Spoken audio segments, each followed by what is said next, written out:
ಮಾನ್ಯ ಜಮೀರ್ ಅಹಮದ್ ಅವರು ದಾವಣಗೆರೆಯಲ್ಲಿ ಮುಸಲ್ಮಾನ್ ಬಂಧುಗಳಿಗೆ ಟಿಕೆಟ್ ಕೊಡಬೇಕು, ಇಲ್ಲ ಅಂತಂದರೆ ನಾನು ರಾಜೀನಾಮೆ ಕೊಡ್ತೇನೆ ಅಂತೇಳಿ ಬೆದರಿಕೆಯನ್ನು ಒಡ್ಡಿದ್ದಾರೆ.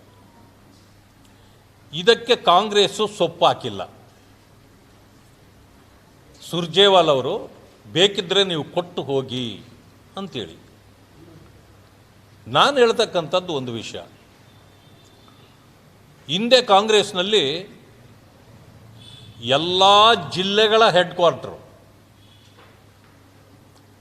ಮುಸಲ್ಮಾನ್ ಬಂಧುಗಳಿಗೆ ಟಿಕೆಟ್ ಕೊಡ್ತಾ ಇದ್ರು. ಎಲ್ಲ ಜಿಲ್ಲೆಗಳು, ಮಂಡ್ಯ ಮೋಸ್ಟ್ಲಿ ಒಂದು ಬಿಟ್ಟು. ಆದರೆ ಈಗ ಎಲ್ಲ ಕಡೆಯಲ್ಲೂ ಅವ್ರಿಗೆ ಕಾಂಗ್ರೆಸ್ ಕೊಡ್ತಾ ಬಂದಿದೆ.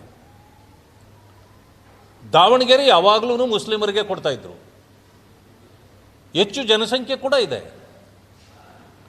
ಅಂದರೆ ಕಾಂಗ್ರೆಸ್ಗೆ ಏನಾಗಿದೆ ಅಂದರೆ, ಮುಸಲ್ಮಾನರು ನಮ್ಮ ಗುಲಾಮರು, ಅವರಿಗೆ ಟಿಕೆಟ್ ಕೊಡದೇ ಇದ್ದರೂ BJPಯನ್ನು ತೋರಿಸಿದರೆ ಸಾಕು, ಬಾಲ ಮುದ್ರಕೊಂಡು ಬಂದು ನಮಗೆ ಓಟ್ ಹಾಕ್ತಾರೆ ಅಂತಕ್ಕಂಥ ಒಂದು ಪ್ರವೃತ್ತಿಯನ್ನು ಕಾಂಗ್ರೆಸ್ ಬೆಳೆಸ್ಕೊಂಡಿದೆ. ಆ ಕಾರಣಕ್ಕೆ ಅವ್ರಿಗೆ ಟಿಕೆಟ್ ಕೊಡದೇ ಇದ್ದರೂ ನಡೀತದೆ.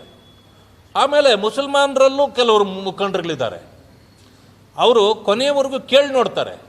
ಆಗಲಿಲ್ಲ ಅಂದರೆ ಕಾಂಗ್ರೆಸ್ನವರು ಏನು ಅಂದ್ಕೊಂಡಿರ್ತಾರೋ ಬಾಲ ಮುದ್ರಕೊಂಡು ಬಂದು ನಮ್ಮ ಹತ್ರ ಬಿದ್ದಿರ್ತಾರೆ ಅಂತ, ಹಾಗೆ ಅವರು ಬಾಲ ಮುದ್ರಕೊಂಡೇ ಹೋಗಿ ಬಿದ್ದಿರ್ತಾರೆ. ಆ ಕಾರಣದಿಂದ ಕಾಂಗ್ರೆಸ್ ಮಾಡೋದು ಕೂಡ ಸರಿ ಇದೆ, ಇವರು ನಡ್ಕೊಳ್ಳೋದು ಅದೇ ರೀತಿ ಇದೆ. ಅದಕ್ಕೆ ಅವರು ಯೋಚನೆ ಮಾಡಬೇಕು. ಭಾರತೀಯ ಜನತಾ ಪಕ್ಷದ ಬಗ್ಗೆ ಅವ್ರಿಗೆ ಬೇಸರ ಇರ್ಬೋದು. ನಾವು ಮುಸಲ್ಮಾನರ ವಿರೋಧಿಗಳಲ್ಲ. ಕಾಂಗ್ರೆಸ್ಸು ಅವರ ತಲೆಗೆ ಬಿಟ್ಟಿರ್ತಕ್ಕಂಥ ಹುಳುಗಳು ಇನ್ನೂ ಸತ್ತಿಲ್ಲ. ಅವು ಬದುಕಿರೋ ಕಾರಣ ಅವ್ರು ಏನು ಮಾಡ್ತಾರೆ, ಆ ಹುಳ ಏನು ಕೆಲಸ ಮಾಡ್ತದೋ ಅವ್ರ ತಲೆಯಲ್ಲಿ ಅದನ್ನು ತಿಳ್ಕೊಂಡು ನಾವು ವಿರೋಧಿಗಳು ಅಂದ್ಕೊಂಡಿದ್ದಾರೆ. ಅದೇ ನಾನು ಹೇಳೋದು, ಅವರು ನಮಗೆ ಓಟ್ ಹಾಕೋದು ಬೇಕಿಲ್ಲ. ನಾನು ಓಟ್ ಹಾಕಿ ಅಂತ ನಾನು ಯಾವತ್ತೂ ಕೇಳಲ್ಲ. ಓಟ್ ಹಾಕುವಂಥದ್ದು ಅವರ ಮನಸ್ಥಿತಿ, ಅವ್ರಿಗೆ ಬಿಟ್ಟ ವಿಷಯ.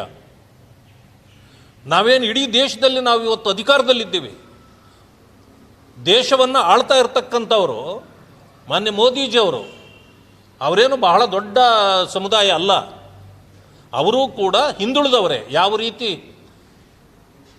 ಸಿದ್ದರಾಮಯ್ಯನು ನಾನು ಅಹಿಂದ ಅಂತ ಅಂದ್ಕೊಳ್ತಾರೋ ಅದೇ ರೀತಿ ಅವರು ಕೂಡ ಅಹಿಂದನೇ. ಆದರೆ ಅವರು ಯಾರ ವಿರೋಧಿ ಅಲ್ಲ, ಯಾರನ್ನು ವಿರೋಧಿಸಿಲ್ಲ. ಆದರೆ ಇವರಾಗೇ ತಿಳ್ಕೊಂಡು ಇವತ್ತು ಕಾಂಗ್ರೆಸ್ಗೆ ಹೋಗಿ ಜೋತು ಬಿದ್ದು ತಮ್ಮ ಸ್ವಾಭಿಮಾನವನ್ನು ಹಾಳು ಮಾಡ್ಕೊಂಡಿದ್ದಾರೆ ಅಂತ ಹೇಳ್ಬೋದು. ನನಗನ್ಸೋದು, ಇವತ್ತು ನೋಡಿ, ಕಾಂಗ್ರೆಸ್ಗೆ ಒಂದು 3 ಕಾಸಿನ ಮರ್ಯಾದೆಯನ್ನು ಮಲ್ಲಿಕಾರ್ಜುನ್ ಅವರ ಕುಟುಂಬ ಕೊಟ್ಟಿಲ್ಲ. ಯಾಕೆಂದರೆ ಅವರು ಮಂತ್ರಿ ಇದ್ದಾರೆ, ಅವರ ಶ್ರೀಮತಿಯವರು MP ಇದ್ದಾರೆ. ಮಗನಿಗೆ ಒಂದು ಅವಕಾಶ ಕೊಡಿಸ್ಬಿಡ್ಬೇಕು.